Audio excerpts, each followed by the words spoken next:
have brought a chapter that is height and distance, and it is very important chapter for class 10th. So आज हम करेंगे basic diagram में क्या होता है. एक तो हाइट होती है और ये वाला एंगल होता है एंगल ऑफ एलिवेशन, और जो ऑल्टरनेटिव एंगल इससे बनता है वो होता है एंगल ऑफ डिप्रेशन. ये होती है लाइन ऑफ साइट. ओके, इससे हम ये सम सॉल्व करेंगे. So first sum is the length of the shade of a vertical tower is √3 times its height. Find the angle of elevation. Okay, so उन्होंने क्या किया, √3 टाइम्स का meaning क्या होता है, हमेशा multiply it's height.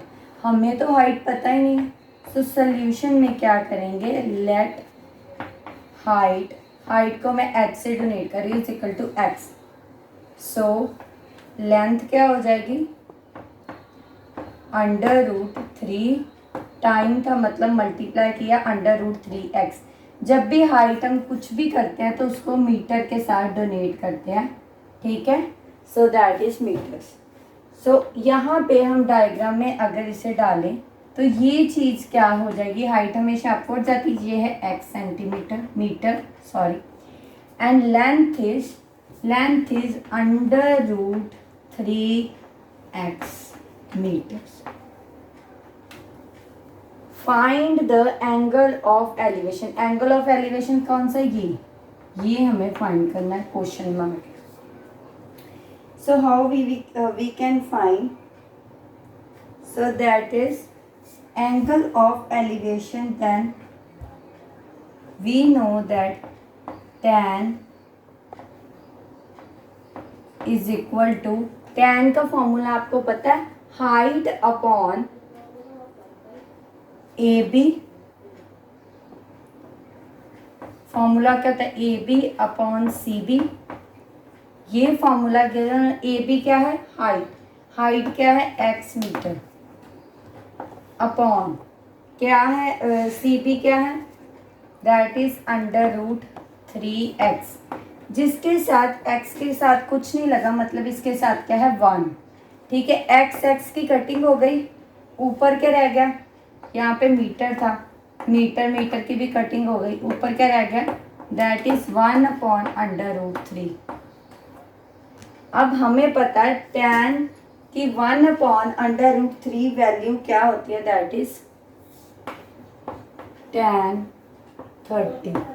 So what is the angle of elevation, angle of elevation क्या आया हमारे पास 30. Okay,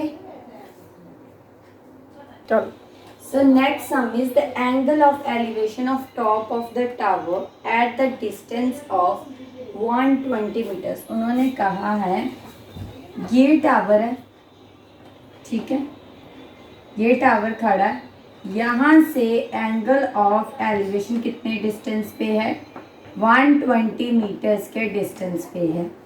from its a foot on the horizontal to be 30 degree. मतलब हमें पता है जिसके साथ 30 डिग्री लगा वो क्या होगा, हमारा एंगल ऑफ एलिवेशन है, क्योंकि उसके साथ 30 डिग्री लगा. फाइंड द हाइट कौन सी है, ये वाली, इसको हमने फाइंड करना. हमें पता है कि tan का फॉर्मूला क्या होता है, क्या है फॉर्मूला tan का, that is equal to AB upon BC. AB कितना दिया हुआ है हमें, हाउ मच AB तो हमने फाइंड करना है, वो दिया ही नहीं हुआ. BC कितना दिया हुआ, 120 मीटर्स, 120 मीटर्स हमें BC दिया हुआ है. और tan की भी वैल्यू दी हुई है, tan की वैल्यू कितनी है,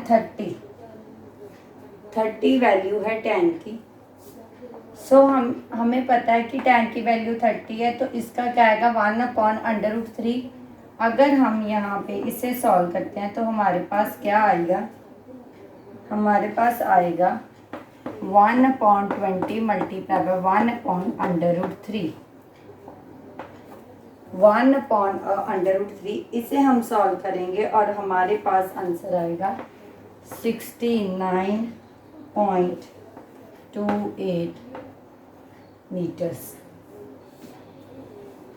ये वैल्यू अंडर रूट की वैल्यू हम टेबल में से फाइंड आउट कर लेंगे। 120 मल्टीप्लाई बाय 1/√3, ठीक है।